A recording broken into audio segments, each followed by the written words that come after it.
Hey everyone, it's Bill here from Old Format. I want to wish you all a very happy Easter. I'm going to be out with my family later today. I hope you are too.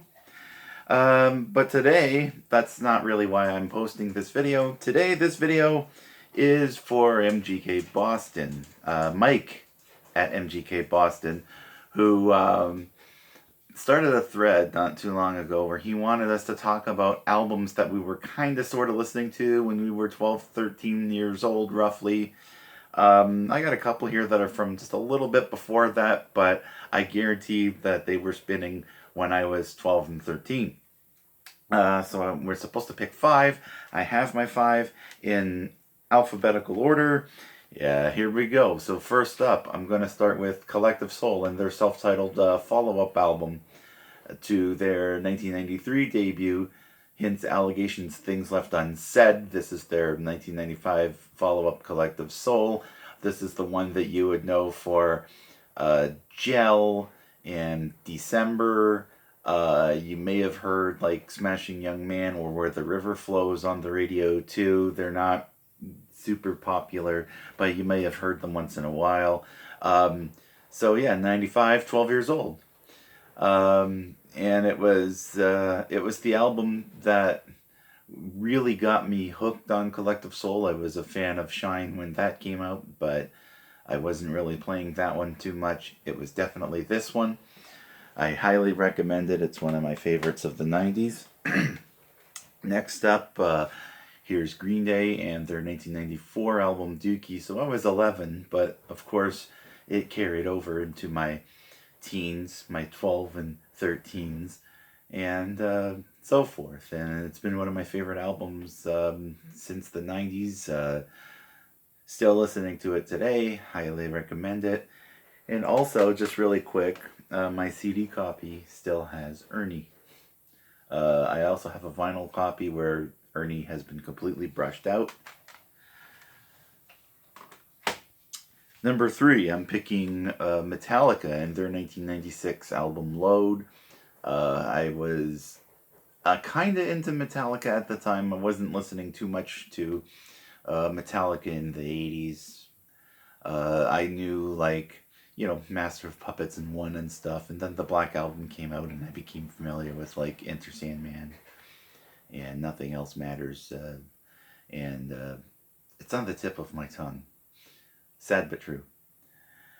But this came out, and wow, Ain't My Bitch, 2x4, Until It Sleeps, King Nothing, and Hero of the Day.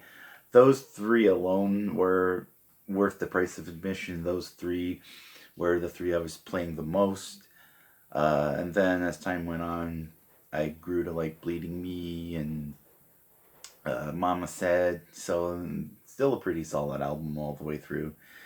I know it's not the most metal album they did. This is where they started to change. They cut their hair and they weren't quite as, they weren't thrash. The thrash was gone, but still a good album, especially back then.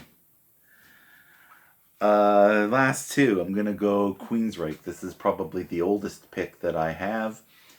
And I got into it through my dad. My dad was actually in college back in 1990. And he fell in love with Silent Lucidity the first time he heard it on the radio. He had to buy it, bring it home. I remember him even bragging about it. Well, there go the dogs. Anyways, it's a great solid album all the way through. It's Never Let Me Down.